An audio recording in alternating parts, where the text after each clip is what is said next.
नमस्कार, सत्यदर्शन न्यूज मध्ये आपले स्वागत आहे. मी पायल शहा. एक नजर टाकूया आजच्या ठळक घडामोडीवर. सोलापूर महानगरपालिकेवर फडकला भाजपचा झेंडा.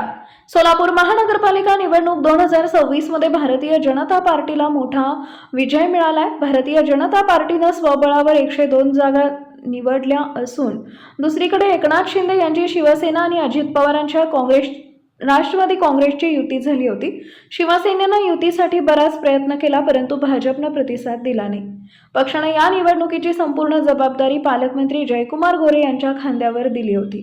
गोरे यांनी आपल्या सोबतीला अक्कलकोटचे आमदार सचिन कल्याण शेट्टी, शहर मध्य आमदार देवेंद्र कोटे आणि शहराचे अध्यक्ष रोहिणी तडवळकर यांना घेतलं. सोलापुरातील पक्षीय बलाबल एकूण जागा 102 आहेत.